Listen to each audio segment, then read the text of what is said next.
So here I am, guys, this morning. I'm up at Helsby services, trying to sort out my camera phone so that you can see what I'm doing, what I'm up to. So first of all, I'm going to sort out the boot and the back so that I can fill it full of kit stuff. So I'm just going to get that organised now.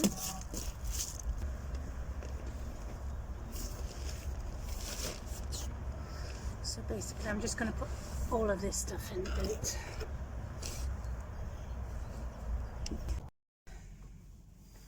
Well, here I am up at Helsby, and yes, I've sorted the boot out. I've had a look at the gas bottles I ordered off Amazon. Although I put it in wrong the first time around, I've managed to get it going, so that's good. I've got notebooks now. I'm running out of space on my phone, on my calendars and my to-do list. So now I've got a notebook going just for the hell of it. That it's quite funny because so I was thinking the other day, you know, with all this charging of electrics and everything,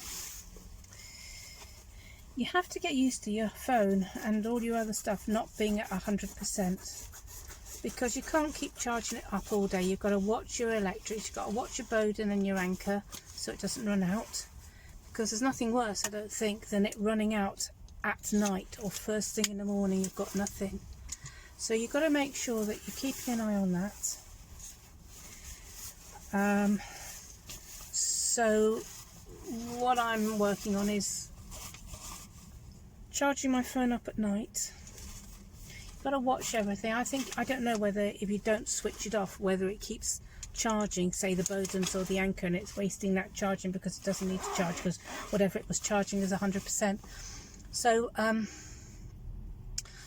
thinking of what I've done is I've set up a reminder to put my phones on to charge around about 8 o'clock at night or 7 o'clock at night, when I'm sitting there doing nothing, reading a book or whatever, looking at my next day.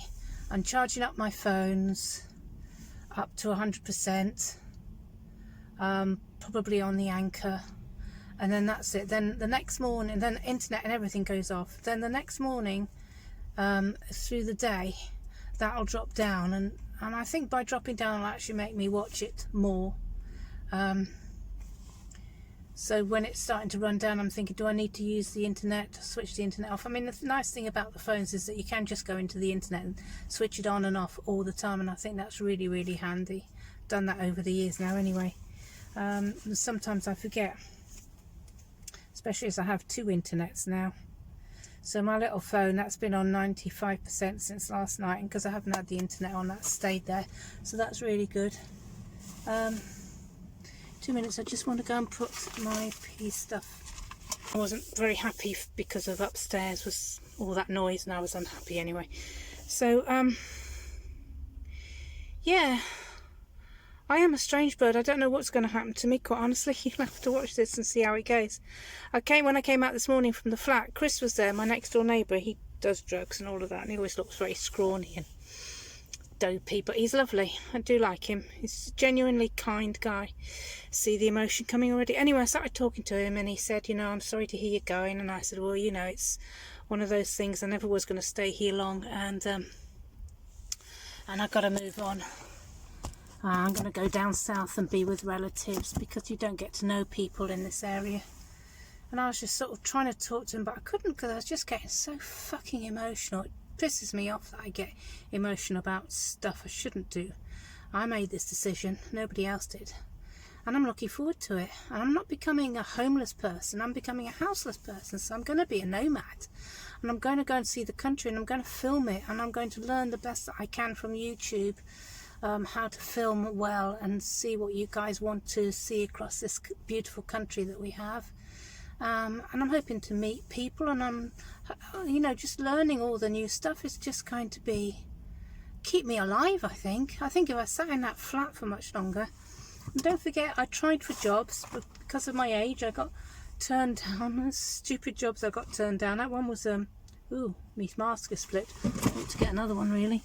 I I thought, oh, I'm local, they can't offer. So that got me down. Obviously the census thing really devastated me. I mean, that just ruined everything. I was thinking when I applied for that, right, that'll keep me sane, that'll take me through to the end of April, that'll keep me sane, I'll have some money coming in, and then I'll make a decision, and I should have some money to invest to get my taxi up and running. But that didn't work out. Obviously nobody emailed me to say you're going to start work, so then I emailed them and told them that they were just awful people, and I hate them, and they don't know how much they've mentally destroyed my life, which they have. They keep writing to me, emailing me, saying we're looking into this, we're very sorry, you know, we're looking into that. I just delete the email straight away. I don't want to know, not interested. My decision's been made. I can't live in that flat. I don't have a job. This is the best thing. I can sit in my car now. I can go on my computer. I've got all these job ideas. I love walking. I've got all sorts of ideas, which I'll talk to you about once I'm a nomad on the road. I've got to learn how to do that first. But yeah, it's even if it's for a year, I don't even know if I'll get through that in the freezing cold weather. I'm hoping that I'll earn enough money so that in the freezing cold weather I can go and do things like go and stay in an independent hostel overnight and things like that when it's very, very cold. We'll have to see. I've chosen now because now is the time to do it while the good weather's here, or it's not freezing cold anyway. So I can deal with the situation, and as it gets colder I'll have learnt stuff as a nomad, you know, about sleeping, where to sleep, where to buy, where to shop, how to charge me thingies, you know, how to be stealth and all of that. I'll have learnt that by the time October comes. Wow, nearly got hit there, buddy. So I should be able to know how to deal with the winter, and if it means getting a heater in the car, which I found is a very difficult thing to do, finding a decent heater. And then, you know, you've got to think about the electrics then again, because everything is about electrically getting stuff. Things like I want an iron for my trousers because they're really creased this morning. I'm thinking, oh, I won't get one because it just uses up electricity, which I barely have for my phones, and I think my burden probably is too small, but I'm hoping my inverter will keep that from going wrong. But we're out to come back. So that's it now, guys. I'm off, and I'll see you later, and I'll do some videoing now with my little trundle down the road.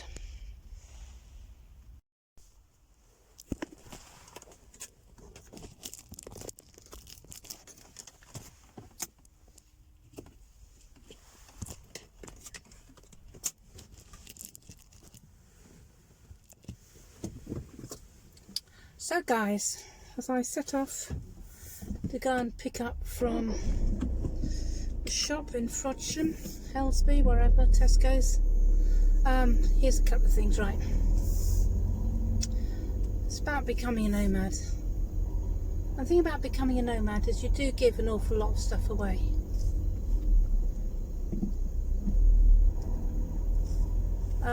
You know, you get your freedom.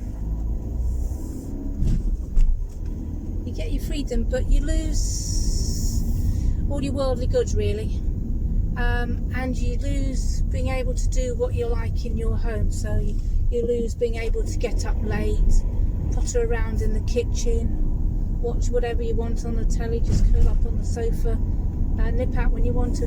All depends why you want to become a nomad. For me, it's because I've lived in so many places and I've been judged by so many people, and I excuse my emotion, and I have got fed up with it all because I'm a good person, I'm a hard-working person, and I've got a lot to give.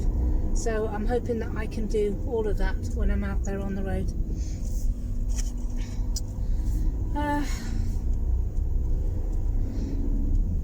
But you have to, becoming a nomad is not an easy thing. It really is not an easy thing. You have to be in control right from the beginning. I think that's one of the main things I want to tell you, is that you have to be in control right from the beginning. So you have to be in control of your bags and control of everything that you've put and placed everywhere, because it's going to be very, very easy just to not remember where anything is. I've taken photographs of the inside of my Just Eat bags, from the bottom going to the middle, going to the top, just in case I can't remember where something is. I can look through the photos and you know, hopefully find it. And you have to think about where you're going to lie, where you're going to pee. When you're out, you have to measure, especially as you get older, where you're going to go for a pee. You know, in how many hours will you need to pee? For me, every 2 hours I want to pee. So park up quite quickly and put it somewhere. Otherwise, it's going to defrost. You've got to keep a constant eye on your electrics. And then you've got to decide where you're going to drive, and when you get to that area that you drive to, you've got to go and look for parking spaces and sleeping spaces. Oh, this car's got this at home, which it probably is. So, gonna get some shopping done. Head home. For sale, decking, planters, garden furniture. How to make some money. Oh yeah, look at that, you've set up your little stall. Sweet.